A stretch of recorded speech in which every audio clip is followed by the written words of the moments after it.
to be able to go right into the summer program? And I guess, what do you have plans in that summer program? Yeah, no, I feel good. Obviously it was very scary. I think a lot of people were kind of holding their breath, me as well. But we feel like we dodged a bullet to a sense, and I feel fine. Obviously there's more treatment and stuff involved, but yeah, I'm not gonna miss any time in the summer. I'm feeling good.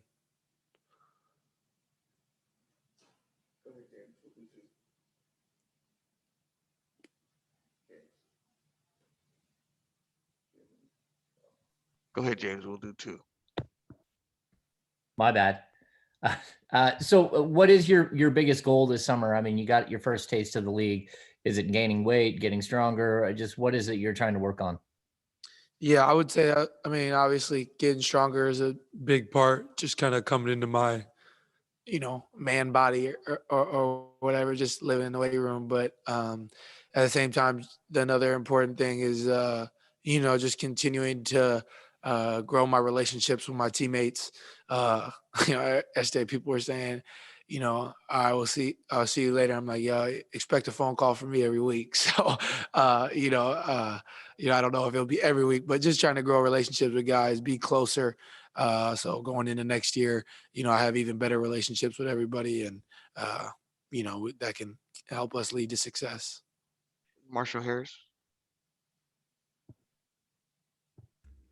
Hey Tyrese, I'm just really curious. As you especially the last couple of weeks, as you kind of got to watch things unfold and really had time to, I guess, reflect on your rookie season. What do you make of your rookie season? What did you take away from it, and how much growth did you say? Did it meet your expectations? Yeah, I mean everything and beyond. I guess coming in, I didn't really know what to expect. I just knew that I was going to be playing against the best players in the world every night. I feel like if anything, this year really boosted like my confidence 100%, just because I'm going out there playing with the best players in the world and holding my own. So, it was an awesome experience, but now it's really helped me know what I have to work on going into next year, and what I got to get better at. Obviously this was a year of ups and downs where I started pretty hot, and some adjustments started to be made. I had a couple slow games and kind of got it back going, and it was just a season of ups and downs, and that's what a long year like this kind of leads to. But it was really fun for me to grow individually and alongside my teammates, and I'm really looking forward to next year. I mean, next year starts today, so I'm looking forward to preparing and working really hard to be better coming into next year. When you look at this offseason compared to last offseason, I mean, you get drafted. There's no Vegas Summer League. There's just so many things that could be different this time around. How much are you looking forward to maybe more of a normal offseason? Do you plan on participating like Summer League and all that stuff if it comes out? So what I'm looking forward to most all season is, like, now that I've played in the NBA, like I know exactly what to work on. I know like what I can get better at. I know kind of tricks of the NBA to a sense, you know what I'm saying? So just learning how to work on those and fine tune things like that you might not really think of if you're just training and haven't played an NBA game yet. Like, there's art to the game of basketball in the NBA that's not really used, anywhere else. And then as far as summer league, I guess we haven't had, conversations about it. I don't know what that will look like, when we get there. So, I'm going to be around. I'm going to be in Sac and going back and forth between Sacramento and home. So, I'll be there regardless if I play or not. But I don't know if I'll be playing. I guess that's decision probably hasn't been made yet. Jason Jones. Hey, what's going on, Ty? How you feeling? I'm good. How you doing? Doing all right. When you look at this past season, what have you learned is maybe the biggest impediment, or what's you guys have to really work on the most to make you a winning team? Well, I mean, the obvious answer is to tell you that we have to be better defensively. I mean, obviously for 72 games, we've came in front of you guys in the media and talked about our defensive effort, and on the days it was good, how we can how we can continue that in days it was bad, how we can get better. So, like that's going to be important for us is just to be better defensively. Obviously we're 30th in the league defensively, and we obviously showed points in the games or points throughout the year where we're a much better defensive team than that. So now it's just about having consistency and just being better. But that's got to start, in the summer and as the year goes on, as right when we get to camp, like that's got to be an emphasis because we know what we got to do, with the group that we have. We know we got to be better on that side of the ball because, we can score. That's not a surprise to anybody or anything like that. We know how to put the ball in the basket, but we just have to be better defensively for us to take that next step. And, obviously, like I've talked about and like we've talked about the whole year, like we want to get the Sacramento Kings back to the playoffs, but that's not going to happen if we're not better defensively. So that's got to obviously be the biggest, improvement for us. And just for you, how was your voice in the locker room grown from, you get drafted, then basically a week or two later, you're in camp with these guys, but how much more comfortable did you feel speaking up and talking to the guys? Now, I imagine you wouldn't have maybe said back in December, hey, I'll be calling you guys every week. You're going to hear from me. Just so how have you seen yourself grow in that role on the team? Yeah. Obviously there's a lot of growth. Like you said, I got drafted here, came here in a week. And I guess I came in with the mindset of kind of just like listening, you know what I'm saying? Like taking everything in. I was being told a million different things at once, having to learn a million different things. So I was kind of, like standing back and listening for the most part to everybody. And I feel like as the year went on, I was asked to, lead more and talk more. And the more I played, I felt like the more and the more success I had, I felt like the more my voice carried weight. So as the years went on, just keep talking to coaches like, Rico and Luke and guys like that have really been on me and, know that that's something that I've basically done my whole life in terms of leading. So just continuing to do that and grow. Obviously it's different. I'm sure I'll be telling, guys that are coming in here next year, like it's different when you're, 19, 20, 21 years old coming in and having to lead grown men and say things to grown men. It's kind of like, I don't know if I should really be saying anything, but as long as you're coming from a peer place and guys know, how much you want to win, then that carries weight. So just growing every day. I think I took a really big step when Fox went out.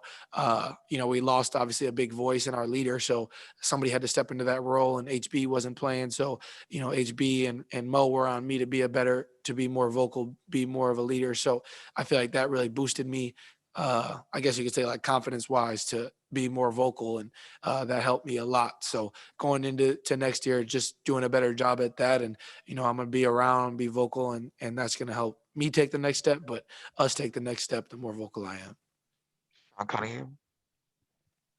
Hey, what's up, Ty? When you look at just the injury that you experienced and, at the time that it happened, what was the worst you were feeling? I mean, did you think it was going to be worse than it was? And what was just the sense of relief maybe after you got the results that it wasn't maybe as seriously as you thought? Yeah, I mean, the ultimate shock was anytime it's something around your knee or, your ankle and it hurts that. Like I've never had anything like that happen to me before. So, obviously my mind went to the worst case scenario right away. I was very, very scared. But that's just the uncertainty of the game of basketball. You don't know. But when Joe, our trainer, came and checked on me and was feeling on my knee, it wasn't like killing me. It hurt, but I like wasn't feeling where he was pushing, and that gave me confidence that it wasn't, the 3-letter word. So I got up and they were trying to carry me. I was like, I think I can walk. Cause at the time I was really like, I got to get up so I can finish the game. But then my mindset went to like, all right, there's no chance they're going to let me finish this game. So let me at least walk to the locker room. So I walked to the locker room and obviously I was in pain and, I felt like there was a million people in the back, but, I think I was just I was just scared more than anything, to be honest with you. I think that was that immediate shock, but there was confidence through, the evaluation from, the Mavericks doctors and our medical team. So that gave me a lot of hope. And then the MRI in the morning and, waiting for more answers from specialists and things like that. And then, to kind of be told, that it wasn't anything to really worry about, made me feel really good. Obviously I was frustrated that I was going to, miss the season, and felt like if I was playing, I'd, be able to help us on the court. But really it just was kind of a sense of relief that it wasn't anything worse, and it wasn't going to affect my summer. I wasn't going to miss, this time to grow and get better. So it made me feel really good. But yes, I think more than anything, it was just like worrisome. It's worrisome to fall and hold your knee and see both teams come around you, then get to the back and there'd be a million people back there. It's for sure worrisome. I was definitely scared, but I just thank God. God is good that, I'm good, and that I'm able to, go into my summer without any real setbacks. Yeah, I appreciate you sharing that. Understandable. And, I know when you came in here and we were talking to you right before you came to Sacramento, you had goals of being rookie of the year, but those quickly subsided. I mean, you really prioritized winning and kind of changing of the culture in Sacramento. But I'm curious, because you are such an NBA fan, objectively speaking, who would you vote for rookie of the year if you had a vote? I mean, of course, I'm going to vote for myself. I would hope I vote for myself. But obviously, guys like LaMelo and have had great years. So, whoever wins it. I guess we're not voters, so I guess that really doesn't matter. But I'm sure I would vote for myself. But yeah, I think the coolest thing about our class has been, obviously, people have written us off from the start. We don't have any star potential. It's a 3-player draft or whatever. But there's a lot of guys in this draft that are going to be around for a while, at some capacity. Even if that's a role player, it doesn't matter. They're going to be in the NBA. And what people fail to understand is, unless it's like the 2003 or 96 draft, you're not getting 5 superstars. So like that, like notion or sentiment about our draft is just obviously very incorrect. I think we have a lot of guys that can do very well in this league, and it's just cool to see, guys in our class have success from top to bottom. So, whoever wins it. I'm just, glad that we're proving people wrong every day. Crystal Saltos. Hey Ty, how are you? I'm good. How you doing?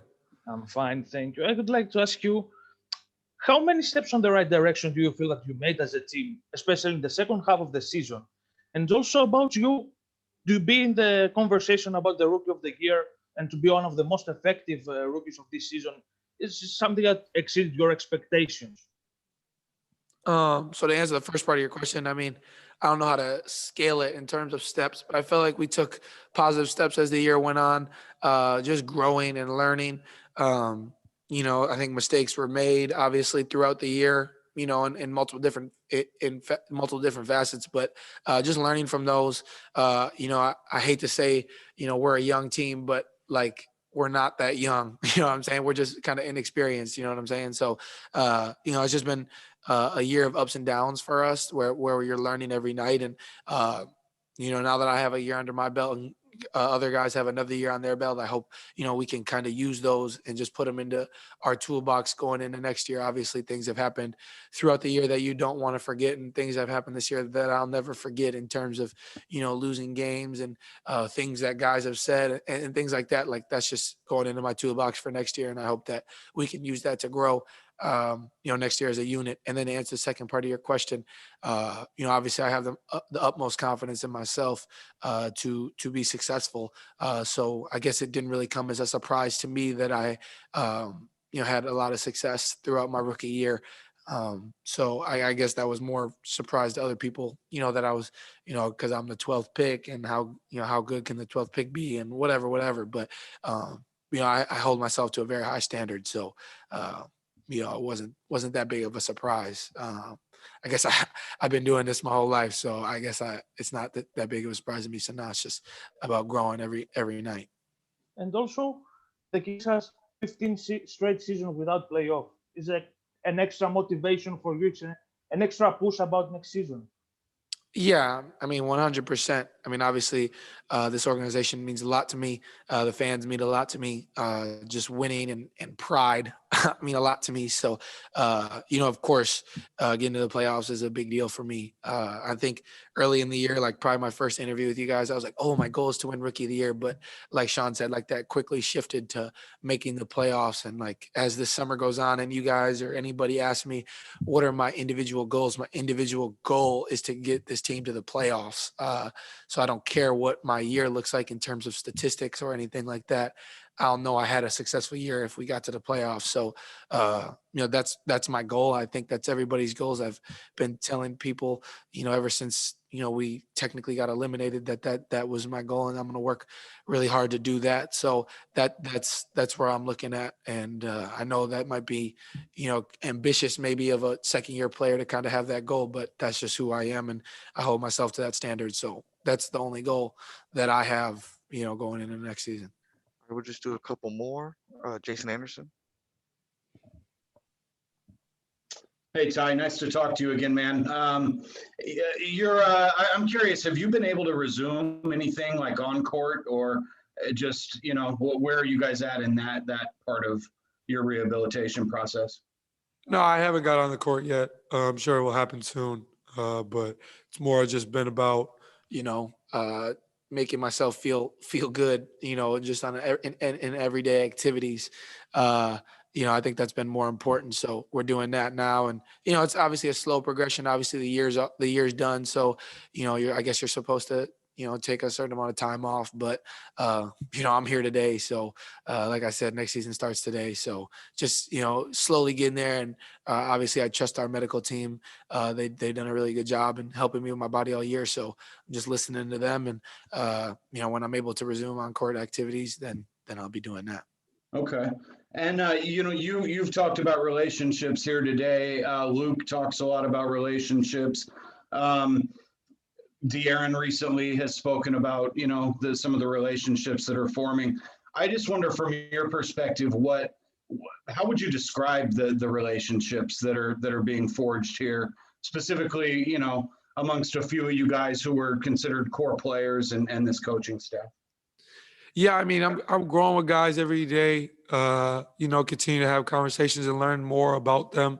That's just important to me as a human being. Even before I'm a basketball player, is just knowing the people that I'm around. I think that's important. So just trying to learn more and more about people. Obviously, like you said, like with the core group. So like with guys like Fox and HB and Rashawn and Marvin and guys like that, just learning more about them every day, and just keep having conversations. That's just kind of a part of growing together. But my favorite part has been learning more about, the training staff and our equipment managers and locker room attendants and stuff like that. That's my favorite stuff, because I'm not around those guys all the time. But just growing every day, learning more about everybody. That's obviously very important, and that's just going to keep happening throughout the summer. And as time goes on, that's just a part of it. And obviously, this year was a little different with COVID, not being able to be around guys all the time, like kind of having limitations to what we can do, where we can go. So going into next year, we're hopefully the world is in more of quote unquote normal. We're able to have some more normalcy and be able to spend more time with each other outside of the facility. All right, Tony Harpy. Hey, Ty, how you doing this morning? Good. How you doing? Great. I'm gonna isolate this question.